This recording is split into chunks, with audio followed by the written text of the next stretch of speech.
Welcome to Play in School TV, episode 19. I'm Rich Prado. For the second week in a row, we're talking pregame.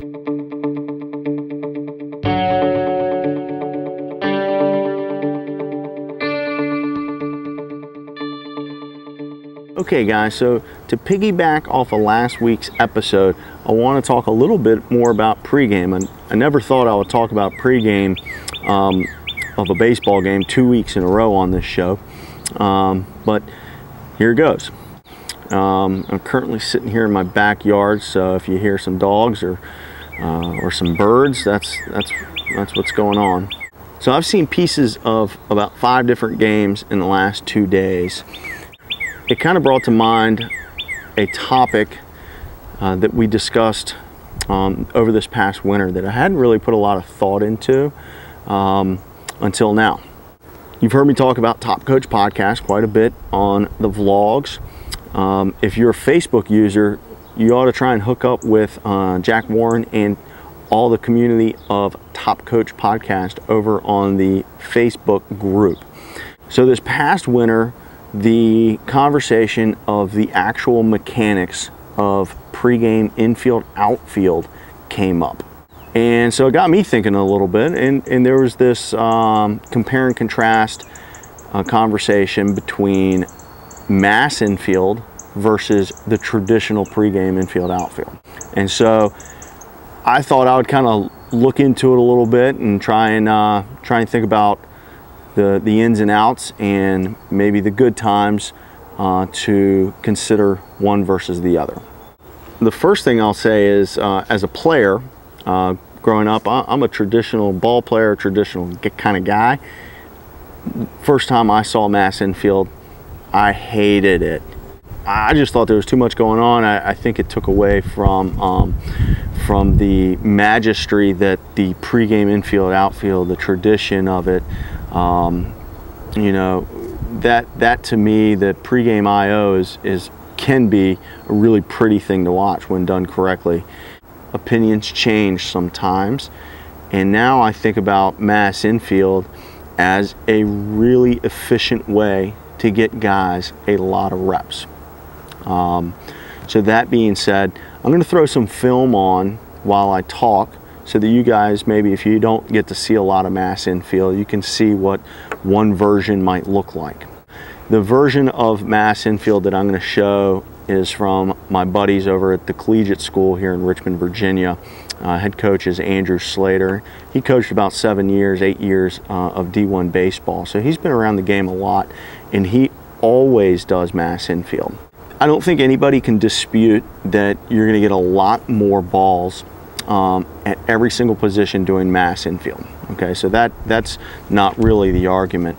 The decision may be when to do it, when not to do it, and so I've thought about a handful of times.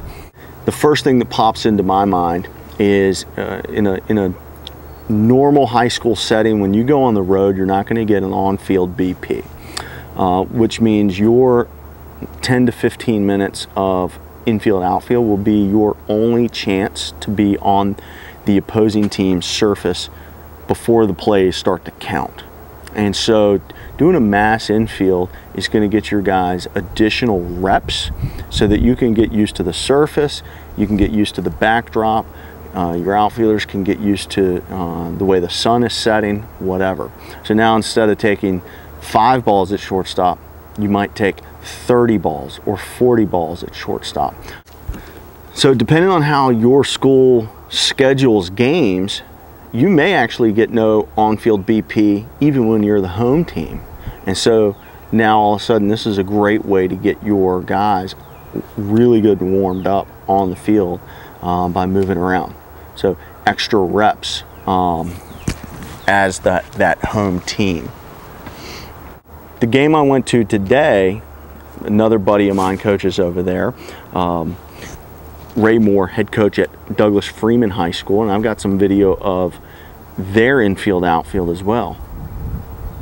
Ray does a pretty traditional infield, outfield. I actually told him we were going to be filming and what the goal of the video was, and we talked about it.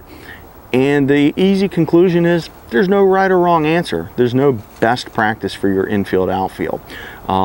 Just know your guys, know what works for your guys, but then also understand the traditional route is not necessarily the only route or best route for your guys on that day. One thing I will say is you don't want to just show up at the opposing field and implement a mass infield outfield for the first time.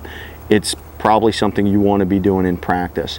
You're going to have multiple guys hitting fungos, or if you might have seen in the video of the mass infield, there was actually one fungo guy and one guy on a pitching machine that was shooting ground balls. Reason for that is it's going to give you a consistent ball every time. And if your goal is reps, lots of reps in a short amount of time, then you're not going to get that miss hit. This is going to be a great way to get your guys really warmed up. So I'd like to hear from y'all. I'd love for you to shoot me a note. Let me know what your team does. Are you guys doing the traditional pregame infield, outfield, where basically one guy gets a ball at a time? Or are you guys doing a mass infield, outfield, where you guys might have 2 or 3 balls going simultaneously to different positions on the field? You know, check out Top Coach Podcast Facebook community. That's where I got the idea to even talk about this. So I'll make sure I share this with Jack's community. And as always, follow me over on all the social media at Play in School.